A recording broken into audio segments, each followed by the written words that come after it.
Hello and welcome back to TechnoSurgeon YouTube channel. So we got some news regarding AMD, and AMD is preparing a Linux support for a new low power core CPU core type, and we already knew about it. There were rumors which was going on between HXL and stuff like that, where he spotted there will be a low power core in Ryzen 5 and Ryzen 7. In Ryzen 9 there will be also a two low power cores. We never knew that it was indeed going to be happening, but this just confirms it that the AMD's Linux patch adds low power CPU core type for further future heterogeneous processors. And the point is, this low power core will be there. It will not be doing the work. The work will be done with the help of the normal cores and the normal and dense cores, which is like normal cores and Zen 6C cores or Zen 7C cores, Zen 5C cores. The normal works will be done with this. These low power cores will be there to handle the background task, which is essentially like software updates, maybe running in the background in sleep mode. These low power cores will be there so that your PC doesn't consume lots of battery or lots of power. But this just shows that the low power cores is not indeed coming for the APUs, but it might also be coming towards what we can say is not just APUs but desktop CPUs also. As you can see on the screen here, it has been spotted the AMD CPU type performance, efficiency and a low power core type has been spotted. This will be a little bit different than the otherwise Zen 6C cores or C cores, and there will be only two Zen 6 low power cores with 512 KB L2 cache and 2 megabytes of L3 cache, and it will be good to see how the scheduling works, but as of now we already knew that it will come with this configuration.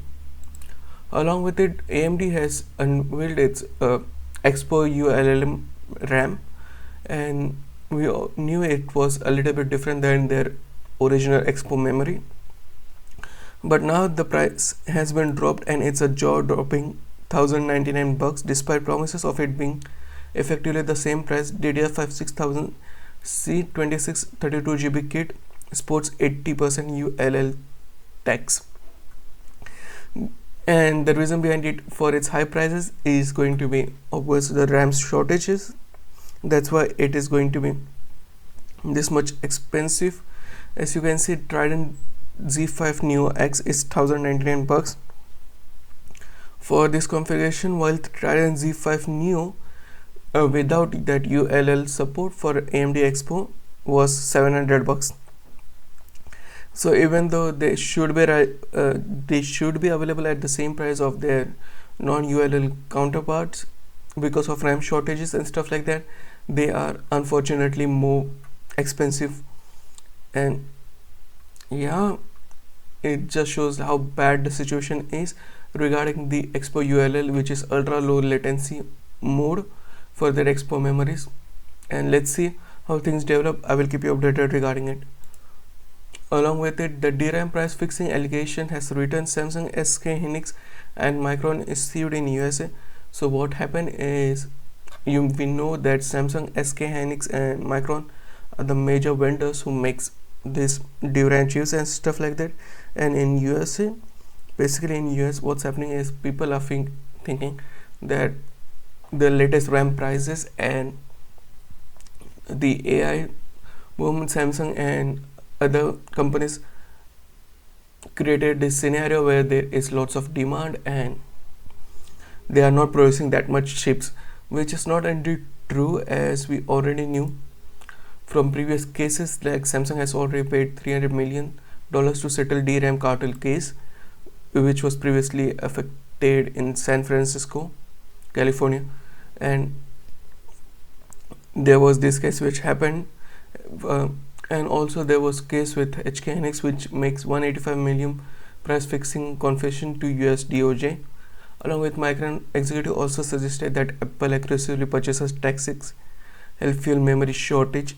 But the thing is, there might something happen regarding this, or there might not happen, because the AI boom was not something that Samsung, SK Hynix or Micron could have predicted. And since the major profit is coming from those side, which is AI, they are majorly focusing on that, and the consumer CPUs or consumer RAM is facing shortage because of it. And it is indeed true with Nvidia is also focusing on AI more than their GPU market for RTX, because AI boom is not there, and setting up these huge factories for fabrication also takes lots of money and lots of time. Like there is also production of DDR4 which has been started, but there is also a new fabrication technology which has reportedly been planted. And the thing is, the fabrication will start by 2030 on those. So even if they started now, it will take upwards of 4 to 5 years for the fabrication plant to start producing the RAM shorted chips and stuff like that. So it's still, we don't know whether what will happen about this scenario, but Samsung and various other RAM manufacturing companies has been sued in US at this current point of time.